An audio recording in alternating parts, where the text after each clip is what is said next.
You've reached Frontiers of Antiquity, a podcast exploring the places where civilizations collided, ideas traveled, and history changed forever.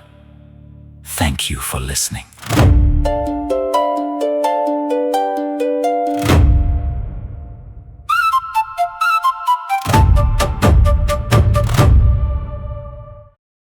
Today, we are bringing you, the listener, into a completely different conceptual space. Consider this your orientation as a new philosophy student. Welcome to the Academy. Right. And our syllabus today is this stack of fascinating source texts from late antiquity, because these thinkers, they didn't see that out-of-body sensation as a glitch. They saw it as an inherent mechanical feature of human existence. They did. It was a brief, unforced exposure of the soul's underlying vehicle. And this wasn't just some poetic metaphor for them. No, not at all. If you take that fleeting sensation of being outside yourself and apply centuries of rigorous, intensive philosophical engineering to it, you arrive at the highly technical blueprints we are unpacking today. That's the essential paradigm shift you have to make when engaging with this material. We're looking at a progression of thought from Plato in classical Athens to the Neoplatonists of late antiquity, figures like Plotinus, Iamblichus, and Proclus. And their core assumption was that the universe is a literal, physical, spiritual, and deeply musical mechanism. Yes, an integrated hierarchy of being. The material world isn't severed from the divine, it's an emanation of it. So leaving the body wasn't wishful thinking, it was an applied science of spiritual physics. Spiritual physics, I love that term. Because if it's a mechanism, it has an architecture, it has physics. And most importantly, it can be hacked. They developed literal tools to hack the system. Highly specific rituals to navigate the planetary spheres, yeah. But before we can get into how they built the vehicle to travel out of the body, we have to understand the cosmic map they were using. Yeah, absolutely. You can't traverse the cosmos if you don't know the terrain. We have to completely strip away our modern post-Hubble understanding of the universe. Yeah, forget the cold, silent, infinite vacuum filled with dark matter. We need to look at the foundational architecture of the heavens as they understood it. Which brings us to Plato. Right, specifically the grand finale of his masterwork, The Republic, written around 375 BC. And it is, honestly, one of the most remarkable structural choices in Western literature. Because he spends 10 whole books rigorously debating justice. Yeah. Right. Building the ideal political state using pure, grounded logic. Exactly, pure dialectical reasoning. But to conclude this massive political treatise, Socrates abandons rational argument and turns to mythos. He tells the myth of And it's not just a stylistic flourish, is it? No, it's a necessary epistemological shift. Plato is demonstrating that to understand the ultimate consequences of justice, we have to look beyond the lifespan of the physical body. We need a literal cosmic perspective. And the narrative framing he uses is just incredible. So Socrates tells the story of this man named who is a soldier from Pamphylia, and he falls in battle. But his body doesn't decay. Days later, they recover him, and he looks pristine. They lay him on a funeral pyre, and right before they light it, he wakes up. Talk about a dramatic entrance. He returns from death to deliver a first-hand report of the afterlife. It is essentially Western philosophy's first fully realized near-death experience. It really is. And the choice of his origin, Pamphylia, is highly deliberate. It was a distant, liminal frontier region in modern-day Turkey. Right, where the Greek world kind of dissolved into Eastern influence. Exactly. So by placing there, Plato is signaling to his Athenian audience that this knowledge transcends local politics. It carries the weight of ancient, exotic, esoteric truth. So is this ultimate objective observer. He stands in a metaphysical meadow and watches the mechanics of cosmic justice play out. But the centerpiece of his vision, the engine of the entire universe, is what Plato calls the spindle of necessity. The spindle of necessity. This is the map you mentioned earlier. Yeah, and for you listening, I want to really paint this picture. Structurally, a spindle is just a shaft used for spinning fibers into thread. But Plato scales this up to astronomical proportions. It's his model of a concentric geocentric universe. You have the Earth pinned at the absolute dead center. And surrounding the Earth are 8 massive nested rims or whorls. They fit perfectly inside one another, almost like a set of gigantic celestial matryoshka dolls. And these nested spheres carry the visible heavens. So you have the Moon, the Sun, Venus, Mercury, Mars, Jupiter, Saturn, and then the outermost sphere of the fixed stars. But it's not just a static diorama, right? It's a machine. It's a massive machine. The spindle is actively being turned by the goddess Necessity and her daughters, the three fates Lachesis, Clotho, and Atropos. They're literally physically grinding the gears of the cosmos. Exactly, spinning the literal threads of human destiny and time. But here's the detail that completely changes how we should visualize this. As these massive planetary rims are grinding against each other, spinning at different velocities, it isn't silent. No, it's incredibly loud. Plato describes a siren sitting on the lip of each of the 8 concentric rims. And each siren is singing a single, sustained, mathematically perfect note. The Musica Universalis. Yeah. The harmony of the spheres. Yeah. Because the planetary rims are mathematically proportioned, the 8 distinct notes blend together to create a single, flawless, continuous cosmic chord. The entire universe is vibrating with divine resonance. I really want you, the listener, to let that image settle in your mind for a second. Think of the universe not as an empty void, but as an unimaginably vast, divine music box. Where the planets aren't just rocks orbiting a star, they are physical resonant gears, and as they turn, they hum. Right, the cosmos is a solid, structured, auditory hierarchy. It is heavy, it is thick, and it is entirely physical in its architecture, which immediately forces a devastating philosophical problem. A massive mechanical problem, really. Yeah, if the universe is a dense physical mechanism of spinning planetary bowls, how does a soul, which is, traditionally defined as completely invisible, weightless, and immaterial, actually navigate it? That is the great paradox of Platonic dualism. If the soul is purely intellectual, a spark of the divine without physical extension, it cannot interact with spatial reality. Right, a pure concept cannot grasp a physical steering wheel. Exactly. An immaterial mind cannot push through the thick atmospheric pressure of the lunar sphere or resist the gravitational rotation of Saturn. There is a fundamental ontological mismatch. You can't just be a ghost floating through a music box. The gears would tear you apart. Or worse, you just drift aimlessly because you have absolutely zero traction. And the Greeks knew this was a problem, which is why we see this massive centuries-long evolution in the source material regarding what the soul actually is. Because we look back at Homer, around the 8th century BC, the concept of the soul wasn't equipped for cosmic travel at all, was it? Not in the slightest. In the Homeric epics, the soul, the psyche, or the eidolon is essentially a byproduct of biological life. It's just a lifeless, witless shadow. The physical body was the true locus of identity. Right. Vitality, consciousness, everything resided in the meat. When the body died, the psyche just fled down to Hades as this pathetic, squeaking phantom.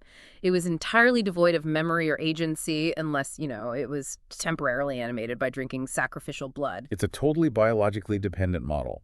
The body is the engine, and the soul is basically just the exhaust. A great way to put it. But then, a few hundred years later, around the 6th century BC, the Pythagorean and Orphic traditions initiate a radical, absolute inversion of that framework. They execute a complete philosophical flip. Through the introduction of metempsychosis or reincarnation, they posit that the soul is not an emergent property of the body. Instead, the soul is an ancient, independent, divine entity. It precedes the body and it survives it. Exactly. Which relegates the physical body to the status of a trap. And this is where we get that famous, incredibly evocative Orphic pun, summa summa. The body is a tomb. Love that. It's so stark, isn't it? The immortal, starry soul has tragically plummeted from the divine heights and become entombed in the wet, dense, decaying meat of human biology. Life on Earth isn't true life. It's a prison sentence. And Plato inherits this Pythagorean dualism and formalizes it. He claims the rational soul fundamentally belongs to the eternal realm of forms, and the ultimate goal is to purify the intellect so it can extract itself from matter. To return to the stars, yes. But that still leaves us with the mechanical problem you raised earlier. If the soul is immaterial, how does it physically ascend through the spindle of necessity once the biological body dies? We need a bridge. We need a transmission system that connects pure spirit to dense matter. And this is where the late antique Neoplatonic figures from the 3rd to 5th centuries AD, like Plotinus and Proclus, introduced this brilliant esoteric concept. They give us the doctrine of the okhema. The okhema. Could you break that down for someone just entering this philosophy? Absolutely. The term translates directly to vehicle or chariot. It is the metaphysical solution to the problem of dualism. Because the intellect can't just touch raw matter directly. Right. The Neoplatonists argued that the absolute immaterial intellect cannot directly touch the gross matter of the physical body. It would be like trying to plug a 1,000,000-volt power line directly into a household toaster. You just blow the toaster to pieces. Exactly. The difference in energetic density is too extreme. You need a step-down transformer. You need a gradient. So the okhema acts as that transformer. Our sources describe it as a subtle envelope, or a starry body made of celestial light. So how does it actually form?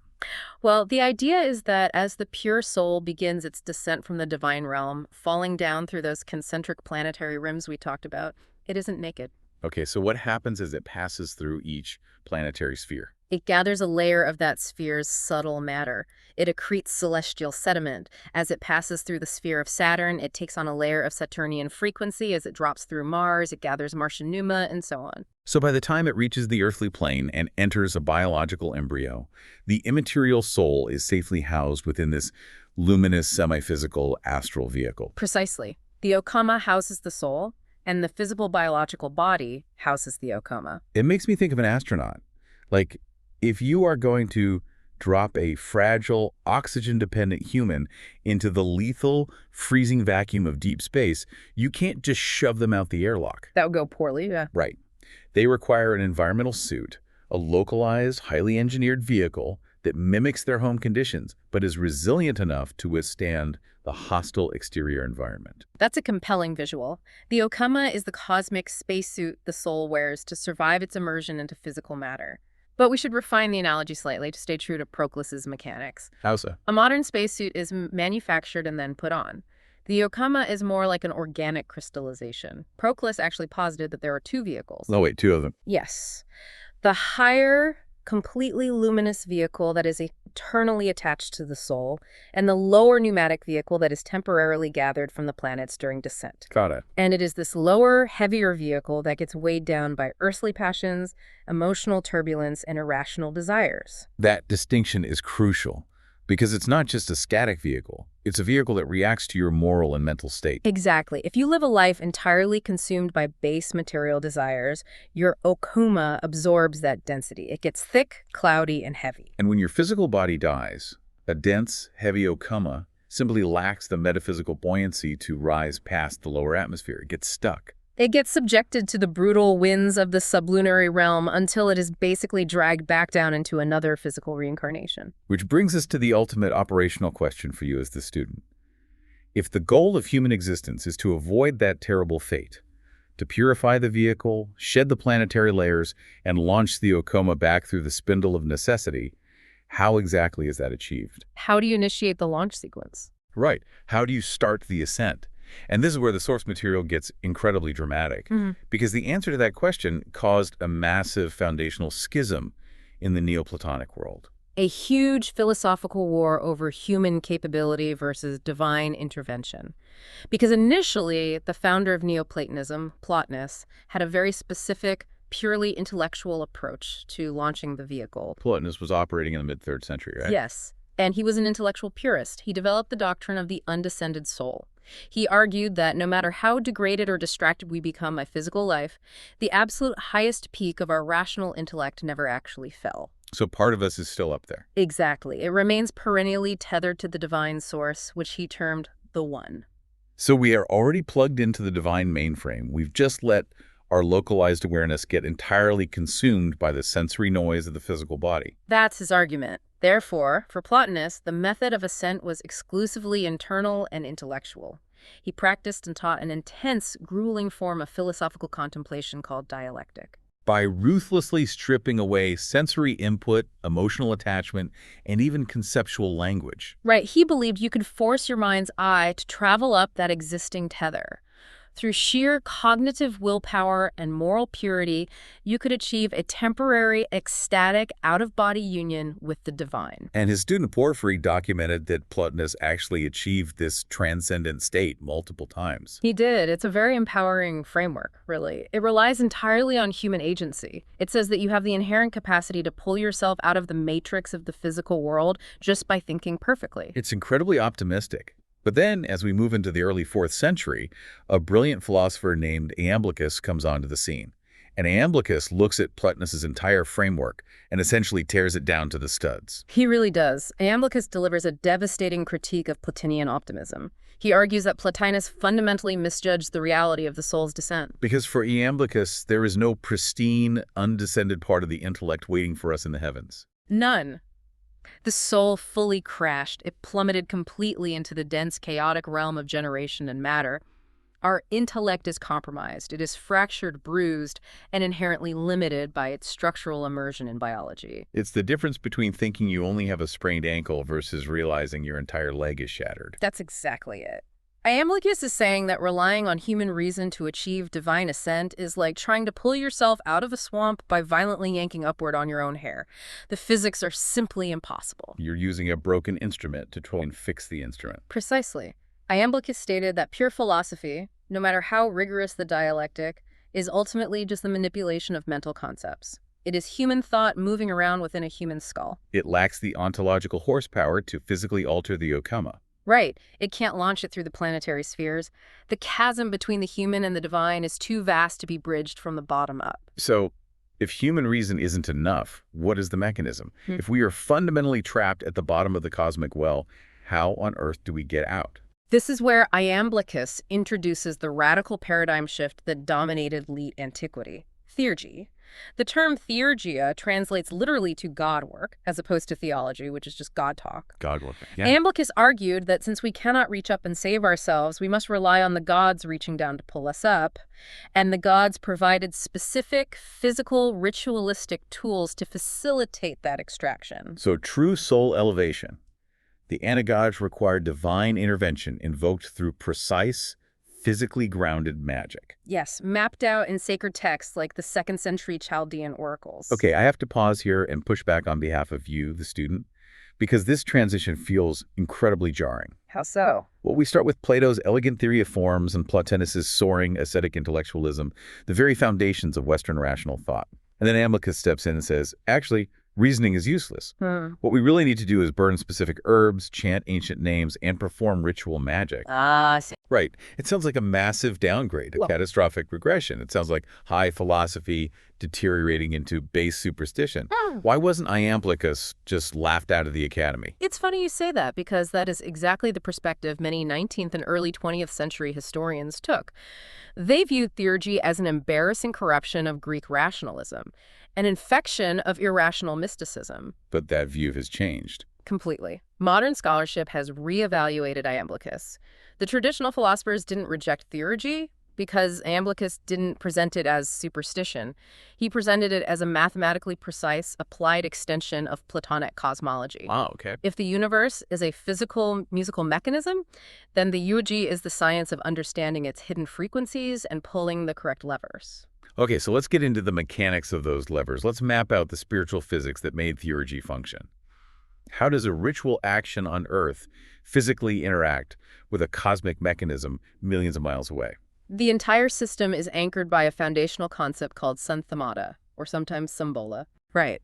The Neoplatonists believed that when the demiurge, the divine craftsman, emanated the physical universe, he didn't just leave it as dead, empty matter. He left fingerprints. Exactly.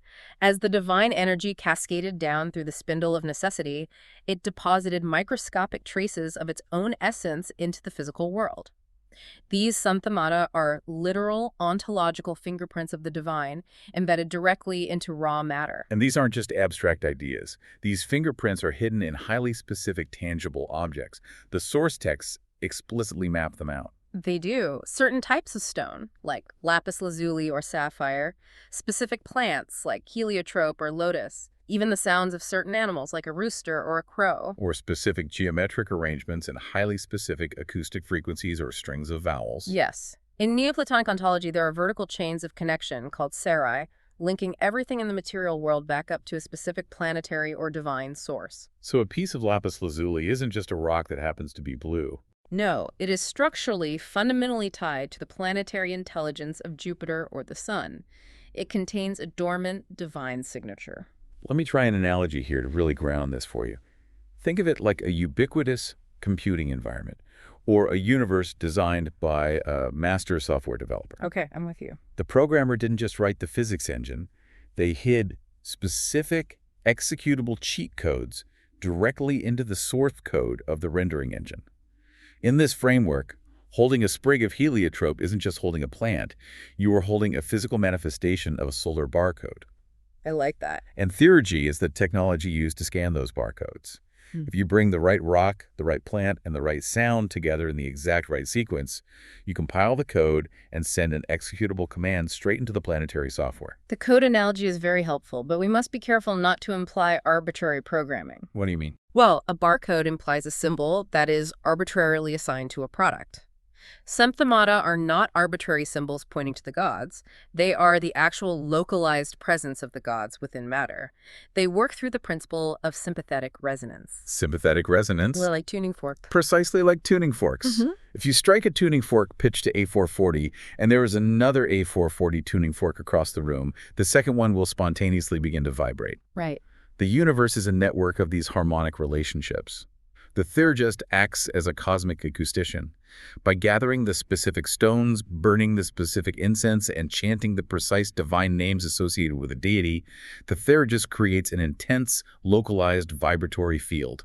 They're striking the tuning fork of that deity here on the material plane. Yes, and because of the serai, the vertical chain of connection, that vibration doesn't just dissipate, it rings all the way up the chain. It forces a harmonic induction. And this resonance acts bidirectionally, right? Exactly. It can draw the energetic presence of the deity down into the ritual space, illuminating the theurgist's mind.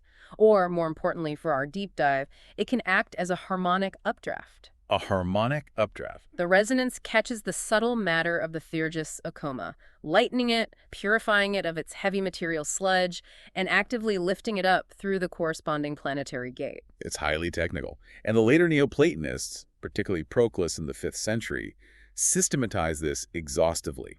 He mapped out the exact physics of how these planetary gates opened and closed based on these resonances. It wasn't about praying really hard and hoping a god felt pity for you. It was about correctly executing the physics of the synthemata to bypass the archons guarding the planetary spheres. Which is why the preparation and the toolkit of the theurgist were so absolutely vital.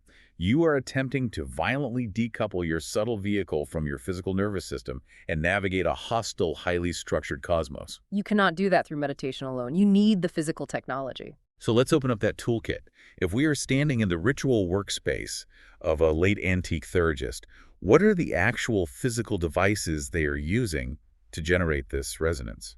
One of the most fascinating and heavily debated tools is detailed in Iamblichus's definitive text on theurgy, De Mysteriis. It is a mechanical device called the Hecatian topos, or the gyros. Often referred to as astrophilos. Describe the gyros. What does it look like, and how is it actually deployed? Physically, it is a small, hollow, golden sphere. Enclosed within the center of this golden sphere is a sapphire. And gold and sapphire are both materials heavily saturated with specific, highly potent solar and celestial synthemata. Precisely. The golden sphere is inscribed with divine characters and attached to a leather thong, which was cut from the hide of a ritually significant animal. So it's essentially a cosmic bull roar. They hold the leather strap and physically whirl this golden sphere through the air. Yes, and the mechanical action is deeply symbolic and functionally necessary. By rapidly spinning the sphere, the theurgist perfectly imitates the perpetual circular rotation of the celestial heavens. It is a microcosm of the spindle of necessity, held right in the hand.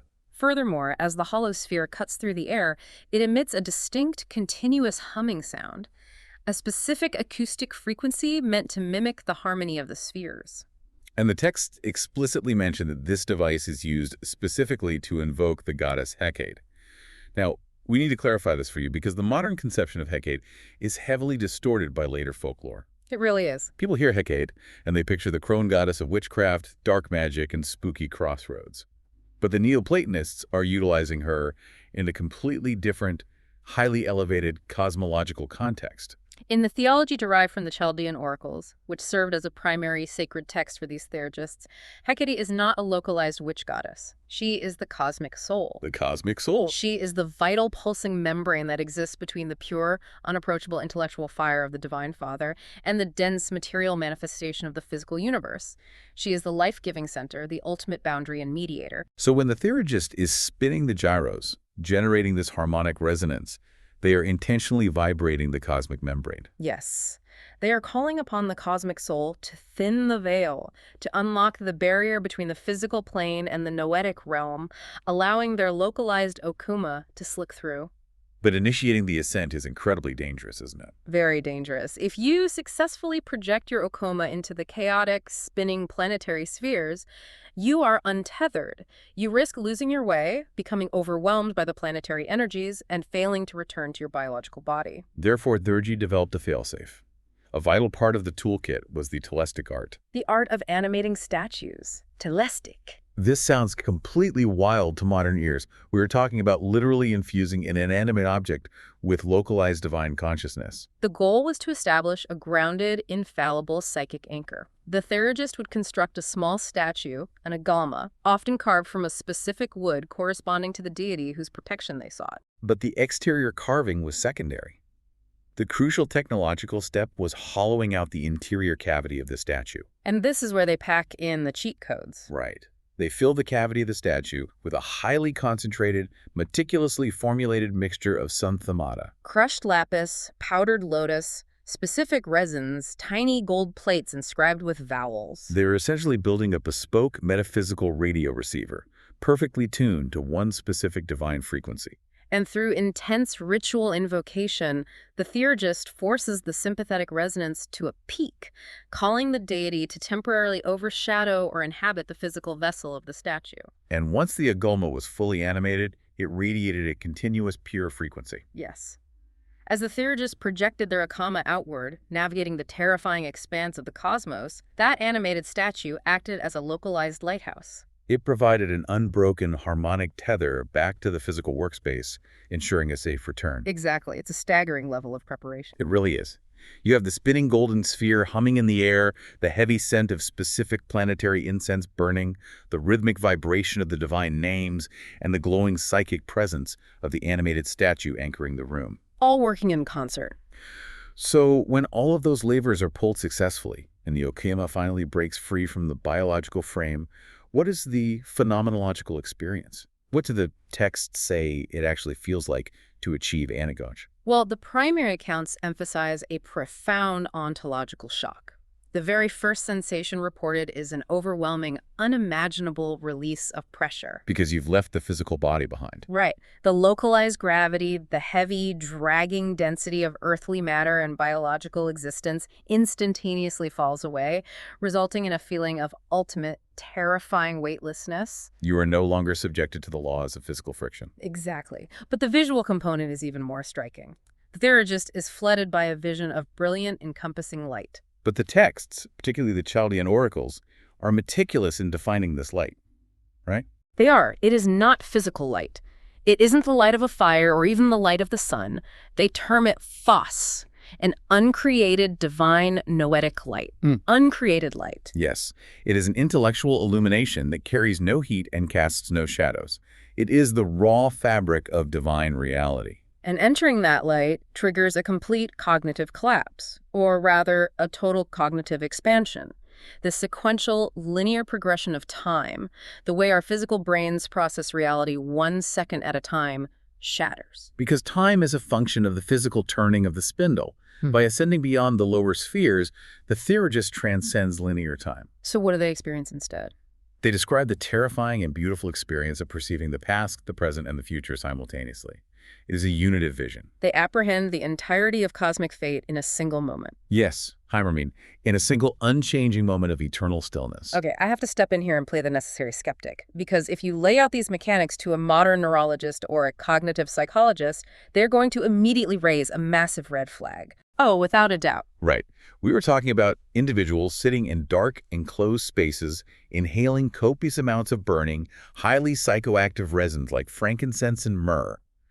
They're physically exhausted from fasting and repetitive, rhythmic chanting. And they are staring at statues they've stuffed with rocks and herbs. While someone spins a humming golden sphere that creates a mesmerizing auditory loop, the modern diagnosis would be a self-induced, chemically augmented dissociative fugue state, sensory overload leading to complex hallucinations. It's exactly how modern science would frame it. So how do we know, more importantly, how do they know that they weren't simply tripping?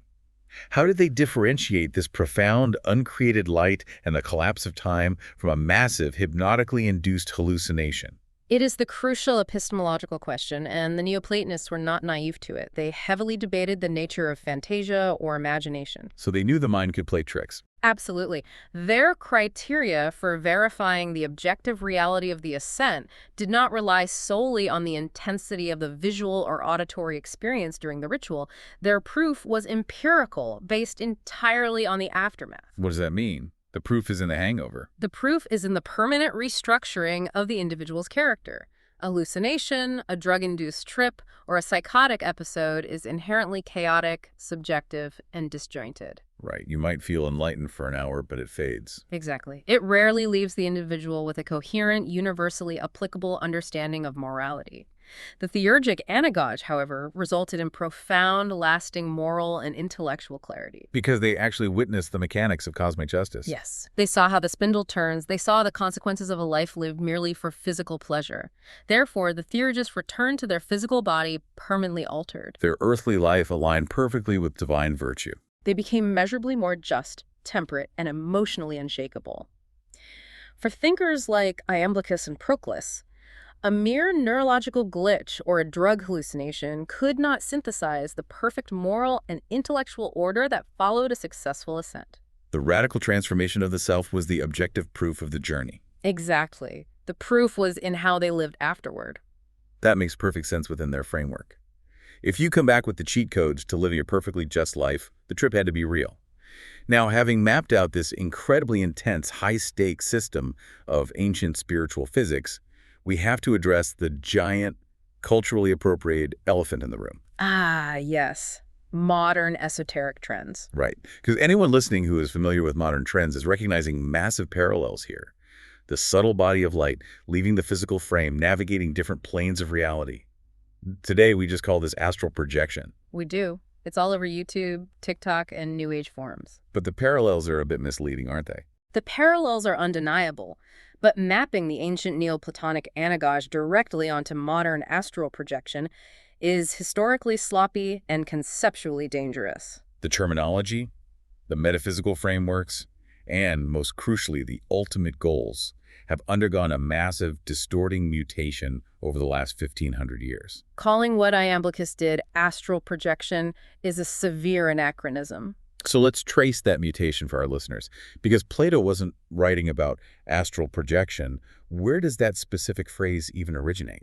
The term astral projection is a relatively recent invention. It was synthesized in the late 19th century during the massive occult revival. Specifically by the Theosophical movement, led by figures like Madame Helena Blavatsky, right? Yes, Theosophy was a massive syncretic project. Blavatsky attempted to fuse Eastern traditions, primarily Hinduism and Buddhism, with Western esoteric currents like Hermeticism and Neoplatonism. And in the process, her movement borrowed ancient Greek concepts, stripped away the rigorous mathematical cosmology, and repackaged them with new Victorian terminology. Terminology that catered perfectly to the spiritualist zeitgeist of the time. So Blavatsky essentially lifts the Neoplatonic okhema, files off the serial numbers, and rebrands it as the modern astral body. Pretty much. Let's do a direct comparative breakdown here to show exactly how the ancient science devolved into the modern practice. Let's look at 4 distinct categories: the vehicle, the destination, the mechanism, and the ultimate goal. Perfect. Let's begin with the vehicle. Okay, the ancient framework relies on the okhema, which, as we established, is a literal accretion of planetary matter gathered during the soul's descent. It is a functional component of the spindle of necessity. Now, the modern framework posits the astral body, or the body of light. And while they share the concept of a subtle envelope, they aren't quite the same thing. No. Modern occultism, heavily influenced by later psychological frameworks, often views the astral body merely as an energetic double, an aura generated by the nervous system or the chakra system. It's not seen as a cosmic sediment of planetary pneuma. It's a subtle shift from a cosmological vehicle to a biological energy field. Okay, what about the destination? When the Neoplatonist launches, and when the modern practitioner launches, where are they actually aiming? The ancients were traveling vertically, they were pushing up the axis mundi, navigating the literal structured hierarchy of the planetary spheres. with the ultimate goal of piercing the outer sphere of the fixed stars to reach the purely noetic realm of the divine source. Exactly. Modern practitioners of astral projection generally aim laterally. They seek the astral plane. And Theosophy defines the astral plane not as the supreme divine realm, right? Right. It defines it as an intermediate overlapping dimension, a parallel energetic space populated by thought forms, lingering spirits, and emotional residue. So it's the difference between executing a daring, high-stakes prison break to permanently escape the facility versus just learning how to crawl into the hidden ventilation shafts so you can spy on the other inmates. That is a very pointed but highly accurate distinction. Okay, let's look at the mechanism. How do they initiate the launch? For the ancients, accessing this state was exceedingly rare, dangerous, and required immense effort. It necessitated either a literal near-death experience, an unprompted divine intervention, or the grueling, mathematically precise theurgic rituals we detailed. The spinning of the gyros, the packing of the santhamata, the animating of statues. Right. Modern astral projection, on the other hand, has been entirely democratized and psychologically sanitized. It is taught as a natural capability accessible to anyone through guided meditation or the intentional induction of sleep paralysis. Or transitioning from lucid dreaming or utilizing mental visualization techniques. Right, like the famous rope technique where you just lie in bed and mentally visualize your subtle hands pulling your energy body up an imaginary rope. No crushed sapphires, no burning resins, no golden spheres required. It's entirely reliant on mental imagery. Exactly. But that leads us to the final and undoubtedly the most profound difference, the ultimate goal. Why subject yourself to this in the first place? This is where the two paradigms just shatter against each other. For figures like Plato, Plotinus, and Proclus, the out-of-body ascent was an absolute matter of cosmic salvation. The goal was to brutally purify the okhema, to undergo a terrifying moral assessment, and to understand the mathematical justice of the universe. And ultimately, to permanently sever the soul's entanglement with material generation. It was the ultimate necessary escape route from the cycle of reincarnation. And modern astral projection. Modern astral projection is predominantly treated as a vehicle for subjective personal exploration. It is utilized for spiritual curiosity, meeting alleged spirit guides, experiencing the novelty of flying, or attempting to read the Akashic records to learn about past lives. It has been completely stripped of its severe moral imperatives and cosmic stakes. It really has. So modern astral projection is essentially cosmic tourism. You are strapping on a metaphysical VR headset to explore a cool hidden dimension for personal growth, and then you snap back into your body to write a Reddit post about it. That's a fair characterization, yes. But for the late antique philosophers, this was a harrowing life or death extraction protocol. They were trying to rescue the divine spark from a burning building.